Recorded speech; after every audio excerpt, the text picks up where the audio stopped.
नमो भगवते वासुदेवाय। श्रीमद्वाल्मीकिरामायणम् आरण्यकाण्डम् 43 सर्गः। लक्ष्मणशङ्काप्रतिसमाधानम्। सातं सम्प्रेक्ष्य शुश्रोणि कुसुमान् यवचिन्वति हैमराजतवर्णाभ्यां पार्श्वाभ्यामुपशोभितं प्रहृष्टा चानवद्याङ्गी मृष्टहाटकवर्णिनि भर्तारम् अभिचक्रन्द लक्ष्मणं चाभिसायुधं तया हूतौ नरौ व्याघ्रौ वैदेह्या रामलक्ष्मणौ वीक्षमाणौ तु तं देशं तदा तदृशदुर्मृगं शङ्कमानस्तु तं दृष्ट्वा लक्ष्मणो राममब्रवीत् तमेवैनमहं मन्ये मारीचं राक्षसं मृगं चरन्तो मृगयां हृष्टाः पापेनोपाधिना वने अनेन निहता राम राजानः कामरूपिणाम् अस्य मायाविदो माया मृगरूपमिदं कृतं भानुमत्पुरुषौ व्याघ्र गन्धर्वपुरसन्निभं मृगो ह्येवं विदो रत्न विचित्रो नास्ति राघव जगद्यां जगतीनाथ मायैषा हि न संशयः। एवं ब्रुवाणं सौमित्रिं प्रतिवार्य शुचिस्मिता उवाच सीता संहृष्टा छद्मना कृतचेतना आर्यपुत्राभिरामोऽसौ मृगो हरति मे मनः आनयैनं महाबाहो क्रीडार्थं नो भविष्यति इहाश्रमपदेऽस्माकं बहवः पुण्यदर्शनाः मृगाचरन्ति सहिताः श्रुमराचमरास्तथा रुक्षापृषदशङ्का च वानरा किन्नरास्तथा विचरन्ति महाबाहो रूपश्रेष्ठा मनोहराः न चास्य सदृशो राजन् दृष्टपूर्वो मृगः पुरा तेजसा क्षमया दीप्त्या यथायं मृगसत्तमः नानावर्णविचित्राङ्कः रत्नबिन्दुसमाचितः द्योतयन् वनमव्यग्रं शोभते शशिसन्निभः अहो रूपम् अहो लक्ष्मीः स्वरसम्पच्च शोभना मृगोद्भुतो विचित्राङ्कः हृदयं हरतीव मे यदि ग्रहणमभ्येति जीवन्नेव मृगस्तव आश्चर्यभूतं भवति विस्मयं जनयिष्यति समाप्तवनवासानां राज्यस्थानां च न पुनः अन्तःपुरविभूषार्थः मृग एष भविष्यति भरतस्यार्यपुत्रस्य श्वश्रूणा मम च प्रभो मृगरूपमिदं व्यक्तं विस्मयं जनयिष्यति जीवन्न यदि तेभ्येति ग्रहणं मृगसत्तमः अजिनं नरशार्दूल रुचिरं मे भविष्यति निकतस्यास्य सत्त्वस्य जाम्बूनतमयत्वचि षष्पवृष्ट्यां विनीतायाम् इच्छाम्यहमुपासितुं कामवृत्तमिदं रौद्रं स्त्रीणाम सदृशं मतं वपुषा त्वस्य सत्त्वस्य विस्मयो जनितो मम तेन काञ्चन रोम्नातु मणिप्रवरशृङ्गिना तरुणादित्यवर्णेन नक्षत्रपदवर्चसान् एवं सीता वच श्रुत्वा दृष्ट्वा च मृगमद्भुतं बभूव राघवस्यापि मनोविस्मयमागतं लोभितस्तेन रूपेण सीतया च प्रचोदितः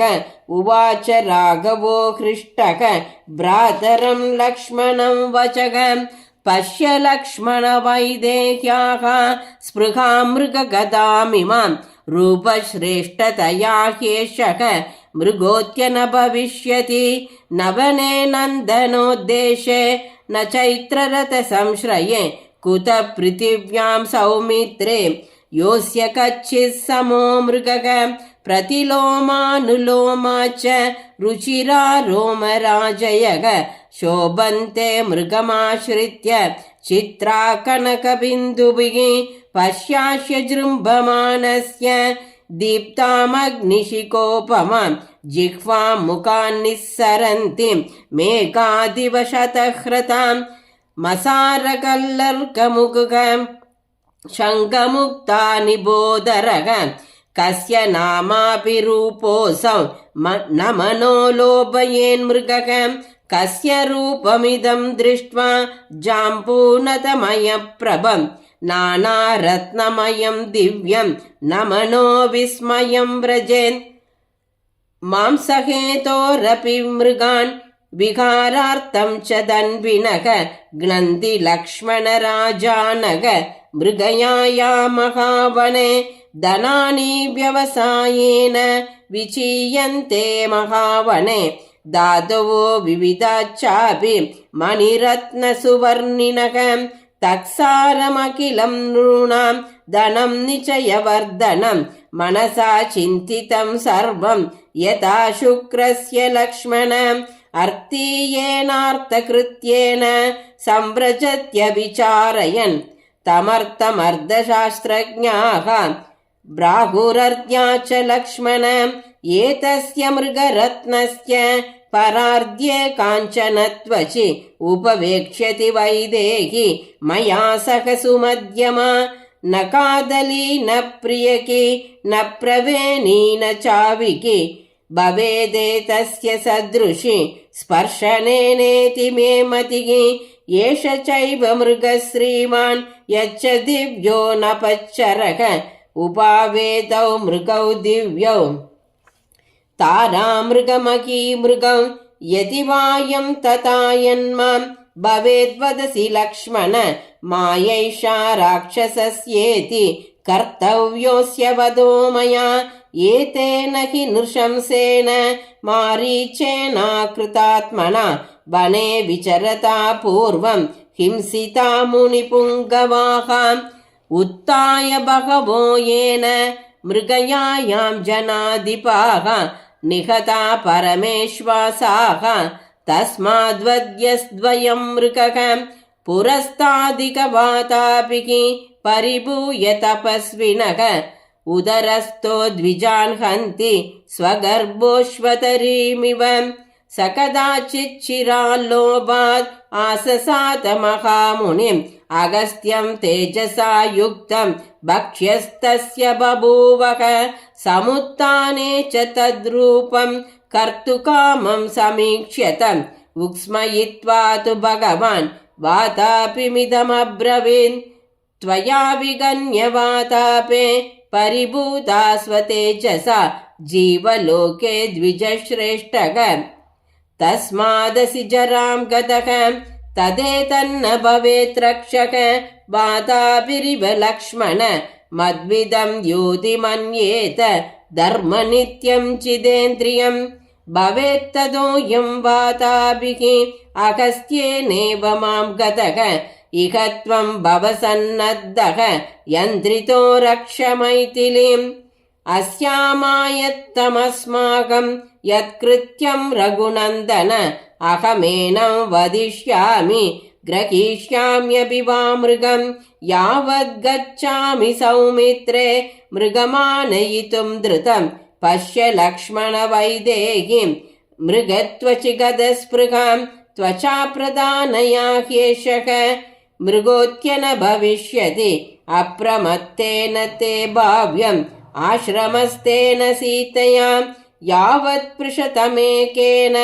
सायकेन निहन्यहम् हत्वैदच्चर्मचादाय शीघ्रमेष्यामि लक्ष्मण प्रदक्षिणेनातिबलेन पक्षिणा जटायुषा बुद्धिमता च लक्ष्मण भवा प्रमत्तः परिगृह्य मैथिलीं प्रदीक्षणं सर्वत एव शङ्कितः। इत्यार्षे श्रीमद् रामायणे वाल्मीकिये आदिकाव्ये 24 संहितायां आरण्यकाण्डे लक्ष्मणशङ्काप्रतिसमाधानं नाम 43 सर्गः। श्रीदाशरथाय विद्महे सीतावल्लभाय धीमहि तन्नो राम प्रचोदयात्। जानकीकान्तस्मरणं जय जय राम राम।